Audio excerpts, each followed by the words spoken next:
तर ह्यांच्यासोबत जे काही क्रॉस व्हेरिफिकेशन चालू केलेलं आहे त्याच्यामुळे ही एक ऑनगोईंग प्रोसिजर राहणार आहे, सातत्याने ती चालू राहणार आहे. त्याच्यामुळे कमी जास्ती नंबरमध्ये आपल्याला पुढच्या कालावधीमध्ये पाहायला मिळेल. वेगवेगळ्या योजनांमधले पैसे जर माघारी घेतले जातात तर लाडक्या बहिणीच्या बहीण योजनेमधले पैसे तुम्ही वापस का घेत नाही? पण असं कोणी म्हटलं की वापस घेत नाहीये. मी आताही याआधी माहिती दिली की सरकारी चलनच्या माध्यमातून आपण राज्य शासनाची जी तिजोरी असते ट्रेजर त्याच्यासाठी आम्ही संदर्भातला आमचा संपर्क चालू आहे. ते एक स्वतंत्र हेड म्हणजे रिफंड हेड जो असतो तो त्याच्यासाठी ते आम्हाला त्या ठिकाणी तयार करून देतील आणि त्या माध्यमातून हे राज्याच्या तिजोरीमध्ये येणार आणि ते वेगवेगळ्या योजना असेल किंवा इन्फ्रास्ट्रक्चर असेल किंवा इतर ह्याच्यासाठी जसं रुटीन शासनाचं रिफंडचं फंड वापरला जातो इतर योजनांसाठी किंवा शासकीय जी काही आपली लोकउपयोगी लोककल्याणकारीच्या योजना असतात तर त्यामध्ये तो वापरला जाईल. त्यामुळे मुद्दा असा आहे कारण तुम्ही असं म्हणताय की ज्यांचे अर्ज माघारी आलेले आहेत ते पैसे माघारी येत आहेत त्यांचे, परंतु ज्यांना चुकीच्या पद्धतीने अर्ज भरलेले आहेत जे अजूनही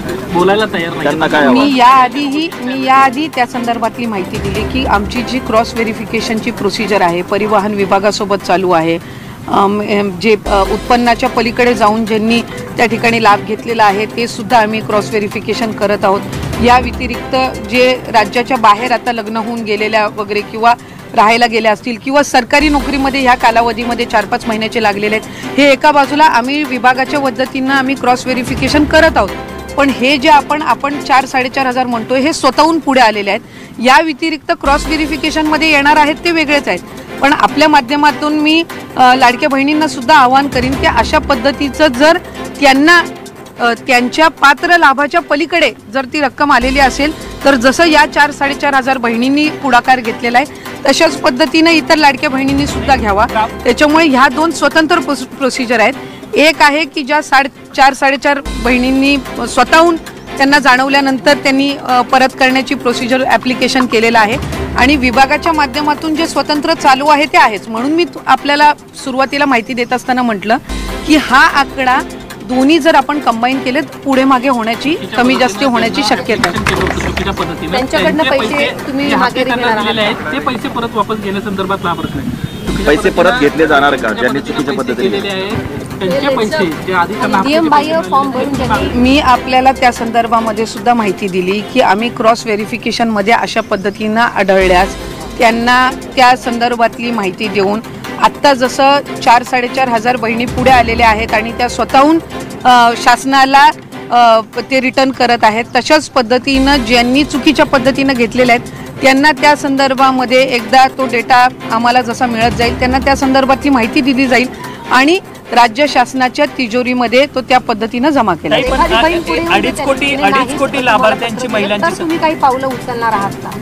जर नियमबाह्य फॉर्म भरून सुद्धा जर एखाद्या बहिणीने लाभ घेतला असेल आणि तिने जर अर्ज नाही केला तर तुम्ही काही पावलं उचलणार आहात? नाही, मी त्याच संदर्भातली आपल्याला माहिती दिली की क्रॉस व्हेरिफिकेशनमध्ये अशी ना तशीही आम्हाला त्या संदर्भातली जी माहिती आहे ती मिळणार आहे. या 4-4.5 हजार जे आहेत त्या स्वतःहून आलेल्या आहेत पुढे.